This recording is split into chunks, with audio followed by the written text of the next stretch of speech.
ሰላም ውድ ቤተሰቦች እንዴት ናችሁ? ደህና ናችሁ ሆይ? እንግዲህ ሩታዬ በአዲስ ነገር መልስ ሰጥታችኋለች ለእነ አብርሃም ሆነ ለሁላችሁም ማለት ነው። የገባችሁ ሰዎች ይገባችኋል ብለን ነው የምናስበው። በእርግዝና እንደዛ ሲጨናነቅ የት ነበራችሁ ብላችሁ መልስ በትክክል ሰጥታለች። ምን ነው አሁን ብላችኋለች። ምን ነው የት ነበራችሁ? የዛን ጊዜ ማለት ነው የት ነበራችሁ? አሁን መታችሁ ይሄው ሁሉ ውርጅብኝ የምትወርዱብኝ እያለቻችሁ ነው። መልስ ካላችሁ መልስ ስጧት ብለናል ማለት ነው።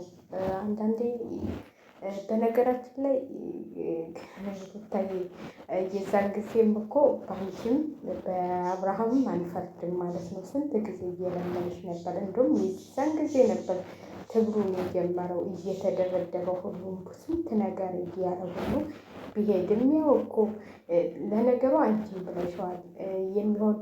የሚሆኑትን ነገር በስህተቴ በገዛ እጄ አጥቻቸዋለሁ ብለሻል። እና በነገራችን ላይ አንቺም አለሽበት ከመገፋፋቱ ላይ ማለት ነው ብዙም ብትጎጂ። እሱ ግን የዛም ጊዜ እንደዛ የሆነ ያ ሁሉ የእሱ ያልሆነው ሌላ እንትን እያመጡብሽ ምናምን ያው ሁሉ እየተጋፈጠ እመኝ እኔን ብቻ እመኝ ሲልሽ አላምነው ብለሽ ነው ብዙ ነገር በጥፊ እያልሽው ምን እያልሽው እንግዲህ ያው ያንቺን ጥፊ ከእናትሽ የተማርሽው ነው እየተባልሽ ያው ስትታሜ እናትሽም ለፍራንክ ብለው የመቱት ጥፊ አማቻቸውን ያው እንግዲህ ለስም ማጥፋት ሆነባቸው ማለት ነው። ሚዲያው እንግዲህ እኔ የሰማሁትን ነው አይቻለሁ ቪዲዮውን። እኔ ግን እንደውም ልጅቷን ተጣልተው መስሎኝ ነበረ። በኋላ ሳይ ደግሞ ፍራንክ ነው ሲባል ገርሞኝ ነው። እና እሱን ታግሯል፣ የዛም ጊዜ ታግሯል ሩትዬ ላንቺ ብሎ ማለት ነው። ግን ያው ሁልጊዜ ጥፋቱ ስለሚበዛ ወደ እሱ ነው። ያው ቢሆንም አሁንም ገና የረፈደ አይመስለኝም። ልጃችሁን ለማሳደግ አብራችሁ ሆናችሁ የዛም ጊዜ ሆነ አሁንም ያለፈውን ጌታዋችሁ ወደፊት እንጂ የባለፈ ነገር ምንም እንደ ባለፈው ነገር የምንቆጭ እንትን የምንል ተሆነ ስንት ነገሮች ያልፋሉ። ያለፈውን እየተውን ወደፊት መጓዝ ነው። እኔ በእኔ በኩል እንደሱ ነው የምለው። ያ ስቃይ ደርሶብኛል እና እያል ብዙ ነገሮች እያስታወስን ወደኋላ መመለስ ያለብን አይመስለኝም። አሁንም ሩታዬ ወደኋላ አትመለሽ ማለት ነው። አዎ ደርሶብሻል፣ ብዙ ነገሮች ተከስተዋል። ያው በአብርሃምም በጓደኞቹ ግፊት ነው። እሱ የዛን ጊዜ እንደዚህ የሚሆን አልመሰለውም። ጓደኞቹ አንዴ ሄርሜላን፣ አንዴ ሌላ ሰው፣ አንዴ እንትን ሲያመጡለት በቃ እንትን ሲል ነበረ።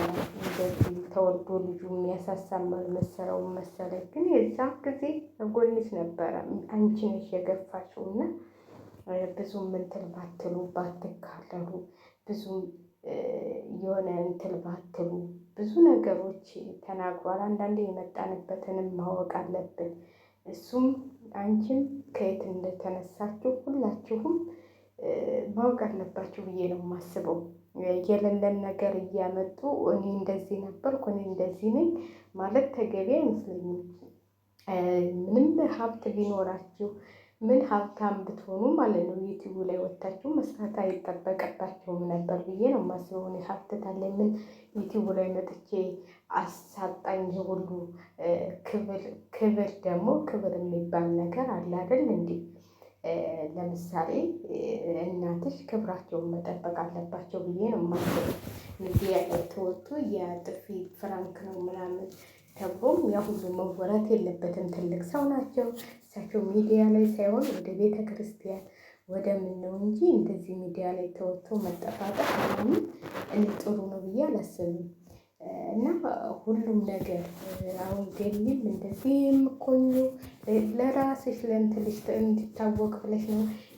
የአብርሽም እህት እንደዚህ የምትሆኑት ለራሳችሁ ጥቅም ብላችሁ ነው። ታላችሁ ለምን ሚዲያ ላይ ትመጣላችሁ? እኛ አሁን ምን ለፈልፈው ትንሽ ታገኙን ብለን ነው 10 ሳንቲም 5 ሳንቲም እንደናንተ እንኳን እንደዚህ በዶላር ይከፈላል ብለን አይደለም። ግን ቢሆንም ትክክል ያልሆነውን ትክክል ነው እያላችሁ ሂዱ ማለት ነው። ተጎድተሻል? አዎ ተጎድተሻል። አሁን ነው እንደውም የጎዳሽ። እኔ እንደውም የበፊቱ ጉዳት አልተሰማኝም፣ እንትን አላለኝም። የበፊቱ ጉዳት ምንም አልመሰለኝም ማለት አሁን ነው በቃ በጣም የሚገርመው አሁን የጎዳሽ ብዬ ነው የማስበው። ማለት ከእሷ አስበልጦ እሷን አስበልጦ አንቺን እሷን የምፈልገው ሲል የአሁኑ ጉዳት እንጂ እኔ የበፊቱ ጉዳት ለመሙሻል ተለማምጦሻል፣ ግን አሁን ያስጠላኝ አብርሃም ማለት ነው። እና ቢሆንም ልጅሽን ጀግና ሆነሽ ማሳደግ ያለብሽ። ያን ቢመጣ ደስታም ሆነ ሄርሜላ ልጃቸውን የሚፈልጉት አይደሉም፣ የሚፈልጉት አይመስለኝም። ውሸቱን ነው ደስታ። ልጅሽን እስተ ልጅሽ የሚልሽ ልጅሽን ማንም አይፈልገውም። የኔ እናት የትናንቱን ቪዲዮ ታየሽ የሚገባሽ ይመስለኛል። የትናንቱን ቪዲዮ ደስታ የሰራውን ቪዲዮ ታየሽ የሚገባሽ ይመስለኛል። በልጁ ስበብ የመጣ እሷን እንትን እንዳይል። መጀመሪያ እኮ ልጇና አብርሃም ነው ያገኘችው፣ አንተን አይደለም። ስለዚህ እኔ ተገቢ ነው የትናንትናው እንትን። እውነቴን ነው የምላችሁ። እኔ በጣም ነው የታዘብኳችሁ ደስታና ሄርሜላን ማለት ነው። እሱም ከእሷ ጋር እንዳይመጣ አሁን የኔ ስለሆነ ከለክለዋለሁ። አባባሯ፣ ድፍረቷ፣ እኔ እንደዚህ አይነት ነገር አላውቅም። ለማንኛውም ውድ ቤተሰቦቼ ሩታዬ ነገሩን አቃርገሽ ተይውና የወደፊቱን አስቡ ብዬ ነው የማስበው ማለት ነው። የወደፊት ልጃችሁን እንደዚህ በጭቅጭቅ እንደዚህ በንትልክ ይህን ቪዲዮ እኮ ሲያድግ ያየዋል አይደል እንዴ? ያየዋል። ምን ያሁን ልጅ እናቴ ጉብ ይላሉ። አመት ተሞላቸው ስልክ ላይ ነው፣ ቴሌቪዥን ላይ ነው። እኔ የዛሬ ስንት አመቱ ወልጅ ያለው ማለት ነው። የሆነች ወለደችና የእህቱ ልጅ ወልዳ ማለት ነው። በ3 ቀን ሐኪም ቤት ስትመጣ እንደውም እግዚአብሔርን ነው የምላቸው ቴሌቪዥን ተከፍተው ነው ፍጥጥ ብላ ወደ ቴሌቪዥኑ ስታይ በጣም ሁላችንም ከዛ ያለቀሰች ተሆነ ብታው የቴሌቪዥን ሲከፈት ቀጥ ስላለች ብታው ገና እኮ አንድ ወር ሳይሞላት እኔም በጣም ነበር እሷ የምትገርመኝ ነው እንስቅባት ነበረ።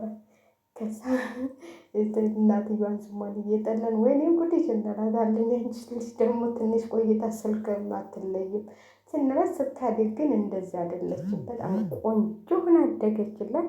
እንደዛ እንትን ጉጉቷ ቀንሶ ነበረ። ከዛ በጣም ስታድግም ታያለሽ፣ ግን እንደሱ አይደለም። እንደውም አንዴ እንደዚህ የአፍሪካ ሰራተኛ ነበረቻቸውና ላይ ልብስ ስተኩስ እነሱ ከታች ልጆቹ ቴሌቪዥን እያዩ ቁጭ ብሎ ነበረ። 2 ሴቶች ነበሩ የወለደችውና ከዛ አባትየው መጥቶ ይወስዷቸውና ማለት ነው። ሰራተኛዋ አላየችም ሲሄዱ። ከዛ ከታች ስትወርድ ልጆቹ የሉም። ደንግጣ እያለቀሰች ልጆቹ ጠፉ። ምን ወሰዳቸው